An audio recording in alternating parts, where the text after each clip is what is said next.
Spiritus Sexus, der heilige Lametta-Geist von Romy van Mader. Er suhlte sich nichtsahnend im Badewasser, und ich hatte Gewissheit. Na warte, Freund Blase, du kannst was erleben. Ich schmiss die Tür zum Badezimmer auf, schön schwungvoll gegen die Wand. Putz rieselte. Mit einem quietschenden Furzgeräusch schob er seinen Körper in die Senkrechte und schaute mich betröppelt an. Er lächelte, wie gewohnt, mit einer Mischung aus Dämlichkeit und Unschuld, wenig überzeugend. Seine vom Nikotin gelb gefärbten Orang-Utan-Zähne und überhaupt seine ganze hässliche Visage widerte mich heute ganz besonders an.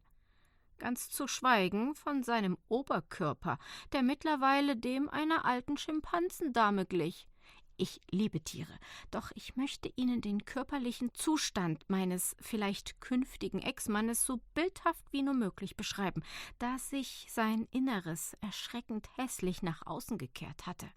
Vielleicht übertreibe ich auch, aber Übertreibung macht anschaulich. »Du widerliches Arschloch, steigst sofort aus deiner Pissbrühe und ziehst noch heute aus!« Da war es, mein viel zu lange unterdrücktes Godzilla-Gebrüll. »Wenn ich auch nur das kleinste Widerwort von dir höre, dann stecke ich dir dein Handy in deinen roten Pavianarsch!« Hoppala, das geht ja wie am Schnürchen. Gleich weiter. »So ein widerliches Arschloch, wie du eines bist, ist nicht länger mein Mann. Hier!« Im hohen Bogen flog sein Handy in Richtung Badewanne und zerschellte mit großem Krach eine Handbreit über seinem Kopf an den Fliesen. All die großen und kleinen Bruchstücke plumpsten zu ihm ins Wasser. Die leichten schwammen oben und sahen dabei aus wie kleine Schiffchen. Die schweren Stücke samt Akku tauchten unter und begrüßten auf dem Wannenboden sein wahrscheinlich ebenfalls untergegangenes Herz. Zögerlich blubberte ein Liebling aus seinem Mund. »Ach, halt die Klappe und wage es nicht, mich noch einmal so zu nennen. Sei froh, dass ich deine Gelage in all den tschechischen und polnischen Billigpuffs nicht an die große Glocke hänge. Diese Mädchen könnten deine...« Ich schlug die Tür zu und ging. Was soll ich so einem Menschen noch von Moral erzählen? Wieso musste ich auch unbedingt heute den Chatverlauf in seinem Handy kontrollieren? Gerade heute an Heiligabend. Prima, ganz prima. Darauf trinke ich erstmal einen Heiligen Geist oder irgendetwas anderes Spiritus Elles. Und zwar mit meiner ehrenwerten Nachbarin. »Andrea, kann ich reinkommen?« Ohne eine Antwort abzuwarten, ging ich direkt in ihre Küche und öffnete den Kühlschrank. Dieser Tag würde uns für immer und ewig zusammenschweißen. Das fühlte ich schon beim Entkorken der ersten Sektflasche. »Was ist passiert, Betty?« Mit 2 vornehmen Champagnerschalen in der Hand platzierte sie sich neben mich. »Ach, ich möchte nicht darüber reden. Nur so viel: Ab heute bin ich wieder Single.« Ich zwinkerte ihr zu. »Na endlich! Willkommen im Single-Club Paradiso. Das muss gefeiert werden.« Sie stellte sich mit einem Ruck auf ihre Gazellenbeinchen und gab mir mit einer grazilen Handbewegung feierlich zu verstehen, dass ich es ihr gleich tun sollte. »Prost auf dich und dein neues Leben. Da hast du dir ja einen feinen Tag herausgesucht.« Sie kicherte und ging zum Backofen, um den Braten zu übergießen. Ich setzte mich wieder und beobachtete ihr reges Treiben. Dann fragte ich sie: Du machst dir ja wieder einen Aufwand. Wann kommen denn deine Gäste?« »Ach, da haben wir noch locker 5 Sektflaschen Zeit.« Sie lachte mich verschmitzt an. »Du bleibst natürlich gleich hier. Auf meine bucklige Verwandtschaft habe ich, besonders in diesem Jahr, nämlich so gar keinen Bock.« und mit einem lauten Knall wurde die zweite Flasche geöffnet. »Gibt es hier denn keine Musik?« Ich war beruhigt, dass sie nicht daran dachte, mich vor die Tür zu setzen. »Warte, warte!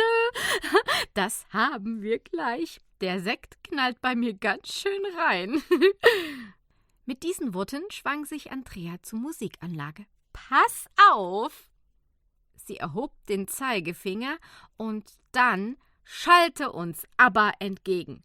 »Mehr Bass!« beklagte ich und prostete ihr zu. »Ja!« Sie kam zu mir, wir hakten uns ein und schmissen rhythmisch die Beine in die Höhe und tanzten wie Profis in Moulin Rouge einen heißen Cancan. Ich habe Durst. Ich schenkte uns nach und weiter ging's. »Hoch die Gläser und hoch die Beine! Juhu!« schrie es aus uns heraus. »Und noch höher und noch einen Schluck«, rief mir Andrea zu. Nach einigen Liedern und einigen Flaschen Sekt beschlossen wir, uns nur mal ganz kurz auf den Polstermöbeln auszuruhen. Ich legte mich auf die Couch. Andrea gab sich mit dem Sessel zufrieden, mit den Worten: »Oh, ich darf nicht so gemütlich liegen. Der Braten muss doch noch.« Und schlief ein. Ruhig und friedlich schlummerten wir. Ich hörte noch die Musik in meinen Ohren. Vielleicht war es auch ein Tinnitus? Es klang wirklich sehr laut. Ja, das ist der Vorteil am Eigenheim. Sprach ich schon oder dachte ich nur? Hä? Ein Geräusch? Ja, irgendjemand klingelte an der Tür. Nochmal und nochmal. Ich öffnete mein rechtes Auge, schaute zu Andrea hinüber. Sie schnarchte. Kein Wunder. Ihr Kopf war nach vorne übergesackt, ihr Kinn lag auf der Brust. Ich warf ihr ein Kissen rüber. »Hä? Was?« erschrak sie. »Entschuldige, aber deine Verwandten klingeln Sturm.« lallte ich. Wir sahen uns an und feixten. »Scheiße, schon so spät?« Sie holte Schwung und stand auf. Es klingelte erneut. »Ja, ich komm ja schon, Arschköppe«, sprach sie und öffnete die Tür. »Na, heute schon einen genascht, wie?« Ihr Vater schüttelte ihr die Hand. Hinter ihm stand ihre Mutter, die vorwurfsvoll den Kopf schüttelte. »Folgt mir ins Paradieso der einsamen Herzen.« Andrea schritt schwankend voran. Auch da kam wieder ihre elegante Handbewegung zum Einsatz. »Der Braten hier zu Ihrer Rechten. Sollte bitte noch übergossen werden. Ich leg mich noch kurz zu meiner Nachbarin auf die Couch und bedanke mich schon jetzt für euer Verständnis.« Dann ging ein Getobe los. »Was fällt dir ein? Wer sind wir denn? Wir kommen extra hierher«, schrie ihre Mutter. »Ups«, dachte ich bei mir, »jetzt geht es hier ja richtig los.« Ich nahm kurz einen Schluck, legte mich hin und tat so, als würde ich ganz tief weiterschlafen müssen. »Was fällt dir ein? Wer sind wir denn? Wir kommen extra hierher«, schrie sie gleich noch einmal. Geschrei hier, Geschrei da. »Was fällt dir ein?«, stimmte ihr Vater noch mit ein. »Ja, was fällt mir ein? Und ihr kommt extra hierher zu mir? Ha, seit Jahren immer die gleiche Scheiße. Die ganze Bagage füttere ich über die Festtage durch. Kommt extra zu mir, ihr Armen? Hä? Was? Ha, fragt mich mal einer, ob ich das überhaupt will?« schrie Andrea ihre Mutter an, bekam aber keine Antwort. Daraufhin, und sichtlich entkräftet, fiel sie zurück in den Sessel. »Das reicht! Wir werden den anderen gleich Bescheid sagen, dass sie gar nicht erst herzufahren brauchen. Danke für das schöne Weihnachtsfest, Andrea. Danke. Gerne. Bitte. Ja, ja. Rums und Ruhe. Eltern. Klappe die erste am 24.12.2025. Weißt du was? Ich habe keinen Bock, mir die Stimmung vermiesen zu lassen. Heute feiere ich mal Weihnachten ganz nach meinem Geschmack. Betty, steh auf. Die Party nimmt jetzt erst richtig Formen an. Mach mal die Glotze an. Ich hol derweilen das Feta-Vieh aus der Röhre. Andrea glitt auf Socken in die Küche. Wir saßen auf der Couch und labten uns an der gleich auf dem Backblech aufgebrochenen und etwas zu trocken geratenen Gans. Dazu gab es Brot. Wer braucht schon Klöße und Kraut? Hauptsache, die Gläser sind immer gut gefüllt. Prost, Andrea! Prosit, Betty! Ich schaute mich um und betrachtete den Tannenbaum neben mir. Im Fernsehen lief irgendein Weihnachtsmärchen und mit jedem Bissen ging es mir besser. Andrea griff zur Fernbedienung, übernahm somit die Macht und schaltete um. Ah, da haben wir unsere kulturelle Unterhaltung doch schon gefunden. Hä? Weihnachtsmusikantenstadel mit Andy Borg? Oh, fragte ich sie ungläubig. Klar? Sie verschwand und kam mit einer neuen Sektpulle in der Hand angetanzt. Etwas Tradition darf schon noch sein. Das habe ich mir all die Jahre anschauen dürfen und dieses Jahr, meine Liebe, mit dir und Kumpel Promille. Es ist wichtig, dass der Scheiß nur laut genug gehört wird, dann klappt's auch mit der Stimmung. Ja, na dann. Auf den erfolgreichen Rauswurf von Mann und Verwandtschaft, prostete ich ihr zu und wollte etwas aufräumen. Sie zog mich von der Couch runter mit den Worten: Lass den Mist hier auf den Tisch stehen, räumen wir später ab. Jetzt trinken wir erst einmal Freundschaft. Prost! Wir hakten uns unter und mit einem Sektglas in der Hand tanzten wir zu einem Lied von einem gewissen Sascha Heiner. Nicht so schlapp, hoch die Beine, die Gans muss verkaloriert werden, posaunte Andrea. Prost!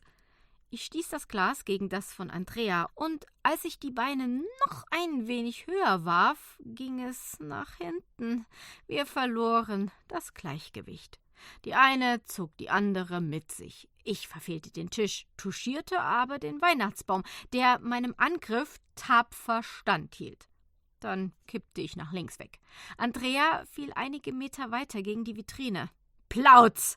Einlegeböden krachten zusammen. Mit all dem schönen Porzellan.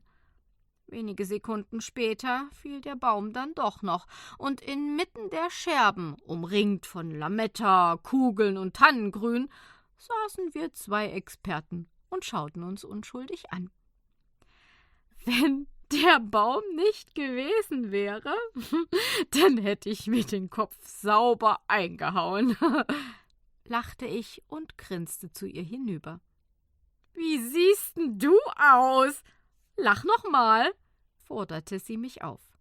Ich zuckte mit den Schultern und grinste breit. Dir fehlt da was. Andrea zeigte mit dem Finger auf einen ihrer Frontzähne. Mit der Zunge befühlte ich meine Beißerchen.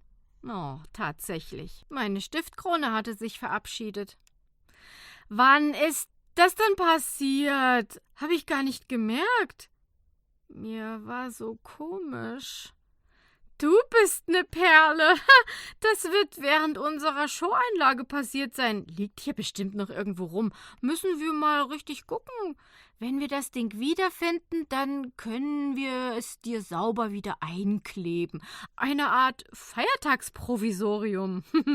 Ich hol die Utensilien. Mit Besen, Schaufeln und Sieb suchten wir auf Knien rutschend nach meinem Zahn. Ich schaute zu ihr hinauf und bemerkte trocken: Weißt du, was genial ist? Dass alles kaputt gegangen ist. Nur unsere Gläser nicht. Ja, die hatten wir nämlich schön nach oben gehalten, bis wir saßen. Wäre ja auch schade um das gute Zeug gewesen. Sieh zu, dass du deinen Schneidezahn wiederfindest. So kann ich unmöglich mit dir rausgehen. Quatsch nicht. 7, entgegnete ich leicht pfeifend. Was für ein Heiligabend. Doch der sollte noch lange nicht vorbei sein. Nach gefühlten 2 Stunden Dauer-Siebeinsatz kam Andrea eine Idee. Zeig noch mal deine Lücke. Komm mal mit. Ich folgte ihr. Im Schlafzimmer angekommen, kramte sie in ihrer Kommode herum, holte irgendein Glitzerarmband hervor und werkelte daran herum. »Warte! Hey, nicht lunchen!« kicherte sie. »Wenn das nicht passend ist!« »Mund auf!« »Aua! Hey, stillhalten!« »Das passt! Bleib so!« Sie reichte mir einen Handspiegel und grinste mich vollmondmäßig an. »Hahaha! Schön!« Ein großer Strassstein glänzte zwischen meinem 1,1 und 1,3. »Der passt doch genau! Mensch, und das Glas ist doch schon wieder leer! Prost! Du ziehst jetzt mal mein weißes Nachthemd an und ich das geblümte. Bisschen Lametta auf dem Kopf und dann gehen wir als Rauschgoldengel zu einer Party. Zu einer Party namens Weihnachten kann uns mal. Da fällst du mit deinem Glitzerding im Mund gar nicht auf. Zack, zack. Hä? Bei Lametta bin ich dabei. Dein Nachthemd ziehe ich aber nicht an. Wir hefteten uns irgendwie diverse Gold- und Silberstreifen ans Haupthaar und riefen ein Taxi. Schon nach 5 Minuten war es da. Was ist mit dem Müllhaufen? Scheiß auf den Müllhaufen! Komm jetzt! Wir fuhren in einen Club, tanzten wie wild und tranken weiter. Ein Gruß an dieser Stelle an meine Leber. Es wurde dunkel um mich herum. Ich kann mich entfernt noch an eine Hotelbar erinnern, an Tortillas mit ganz viel Dip und Aperol Spritz. Und dann verließen sie mich. Viele Stunden später wachte ich in einem Hotelbett auf. Zu meiner Rechten ein Mann, unbekannt. Ich rutschte aus dem Bett und schaute ihn mir näher an. Was hatte er denn da? Auf seiner Stirn prangte mein Zeichen, mein glitzernder Strasszahn. Ich machte mir fast vor Lachen in die Hose. Dann schlich ich ins Bad, fletschte die Zähne. Schon mal keine weiteren Zähne verloren. Schön. Ich benetzte meine wichtigsten Teile mit Seifenwasser, ergriff meine Klamotten und ging zur Tür. Der Herr in den Daunen atmete so laut, so tief und fest, ein Hoch auf alle Nasenpolypen, dass ich umkehrte. Ich hob die Bettdecke und linste darunter. Schön groß, gute Wahl. Ich klopfte mir auf die Schulter. Dann beugte ich mich etwas über ihn, um an meinen... Da schlug er die Augen auf und lächelte mich noch sichtbar müde an. Ich lächelte zurück und verließ schnurstracks das Zimmer. Am Fahrstuhl angekommen, hörte ich ein Moin! Noch völlig benebelt und mich an der Wand festhaltend, schaute ich nach links. Andrea? Na, wie war deine Nacht? Fragte sie mich mit einem Lächeln, das so breit war wie derzeit mein geweitetes Scheinbar ganz schön ordentlich, wenn ich mal so in mich hineinhöre. Aber so recht weiß ich es nicht. Eigentlich weiß ich gar nichts mehr. Ein Mann erschien hinter ihr. Hallo? Das ist Matthias. Seinen Freund kennst du ja schon. Oh Gott, wie peinlich. Wo bleibt der Fahrstuhl? Mein Magen rebellierte. Diese scheiß Tortillas. Bing! Der Fahrstuhl war da. Wir 2 Grazien fahren jetzt erstmal nach unten und trinken einen Kaffee und ordentlich Wasser, Ich trank 1 Liter feinstes Mineralwasser ohne Sprudel in einem Zug aus. Den Kaffee ließ ich Kaffee sein. Sie sah so unglaublich gut aus ohne Lametta. Oh, mein Schädel. Hatte sie gestern irgendwann mit der Sauferei aufgehört und mich alleine dem Suff frönen lassen? Boah, tolle Freundin. Ihre Augen fingen wieder an, so bemerkenswert zu leuchten. Aha, Matthias kam. Er setzte sich zwischen uns. Weiß sie schon Bescheid? Nein, ich erzähle es ihr gleich. Also, was hatten die sich ausgedacht? Betty, mit dir macht das Feiern einfach so viel Spaß. Lass uns dieses Jahr mit all den Bräuchen brechen. Wir scheißen auch auf das normale Silvesterparty allerlei und Neujahr mit Karpfenblau. Wobei, da würde das Silvesterstadel mit Andy laufen. Kleiner Scherz. Was ist? Pass auf, wir feiern heute schon Silvester. Ich komm nicht ganz mit. Etwas verschämt hielt ich mir die Hand vor den Mund. Dann kam der andere, meiner. Boah, verdammt, sah der gut aus. Und so groß. In vielerlei Hinsicht. Mein Bauch kribbelte. Die Magensäure, Betty, die Magensäure. Ich glaube, das gehört dir. Er streckte seine Hand aus und zwinkerte mir zu. Danke. Ich nahm meinen Kristallzahn, tauchte kurz mit meinem Kopf unter den Tisch und klemmte mir das Glitzerding wieder zwischen die vorderen Zähne. Andrea ergriff das Wort. Wir hatten gestern alle so einen herrlich lustigen Abend und eine so herrliche Nacht. Betty, was hältst du von einem großen Haus mit einem großen Kamin und mit 4 lustigen Menschen 4 Tage lang in Schweden? Dong! Aua! Das macht ihr mal schön ohne mich. Ich rieb mir meinen Hinterkopf. Mit so einer Zahnprothese, ich zeigte auf das Glitzerdings, fahre ich nirgends hin. Ich war verunsichert und wie immer in solchen Fällen zog ich einen Mundwinkel nach oben und den anderen nach unten. Habe ich als Kind schon immer so gemacht. Mein großer Athlet gab mir einen kleinen Rüffel mit seinem Ellenbogen. Bettina, ich bin Zahnarzt und meine Praxis öffne ich für dich jederzeit. Außerdem habe ich selten so eine schöne Interimslösung gesehen. So viel Fantasie muss belohnt werden. Er zog mich ganz sanft an sich, küsste mich, und ich verschluckte meinen glitzernden Ersatzzahn. Was soll's, dachte ich bei mir. Ist ja nur eine Frage der Zeit, bis der wieder auftaucht, und knutschte ihn weiter. Aus den 4 Tagen wurden 7, und mit einem ordentlichen Ritt rutschte ich auf meinem Begleiter ins neue Jahr. Doch irgendwann mussten wir uns alle unserem Leben, unseren Dämonen stellen. Und so traten wir die Heimreise an. Andrea winkte mir augenzwinkernd zu, und ich trat in die offensichtlich leeren Gemäuer ein. Wie zu erwarten war er nicht da. Überstürzt hatte er seine Sachen gepackt. Das sah ich an den noch herumliegenden einzelnen Socken und Schlüpfern.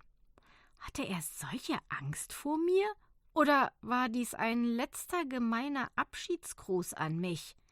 Das Badewannenwasser stand übelriechend in der Emaillewanne und glich einem sumpfigen Morast. Der Schlüssel drehte sich im Schloss. Minuten später sahen wir uns in die Augen. Ein langes Gespräch folgte, ein sehr langes und sehr schönes, so wie wir es seit Jahren nicht mehr geführt hatten. Kommt eine Aussprache irgendwann zu spät? Wir versuchten es noch einmal und haben eine Vereinbarung getroffen, uns mindestens einmal in der Woche intensiv auszutauschen. Also entweder zu reden oder mal sehen, wie es mit uns weitergeht. Meine Nachbarin und nun beste Freundin Andrea, manchmal liegt das Beste ja so nah, meinte dazu nur, das müsst ihr ganz alleine wissen. Und für diese ihre Lebenseinstellung, wertungsfrei und frei von gesellschaftlichen Zwängen, liebe ich sie. Andrea möchte nun ihr Liebesglück im Internet versuchen, aber das ist wieder eine ganz andere Geschichte. Auch habe ich ihr hoffentlich deutlich genug zu verstehen gegeben, dass ich sie zu ihren Internet-Experimenten nicht begleiten kann. Aber ich befürchte, dass da das letzte Wort noch nicht gesprochen ist. Liebe Leserinnen und Leser, ich hoffe, Sie hatten so viel Spaß beim Lesen dieser Geschichte wie ich beim Schreiben. Humor ist eine wunderbare Möglichkeit, um schwierige Themen anzusprechen und uns selbst und andere nicht allzu ernst zu nehmen. Das Leben ist voller Überraschungen und Wendungen, und manchmal ist das Beste, was wir tun können, darüber zu lachen.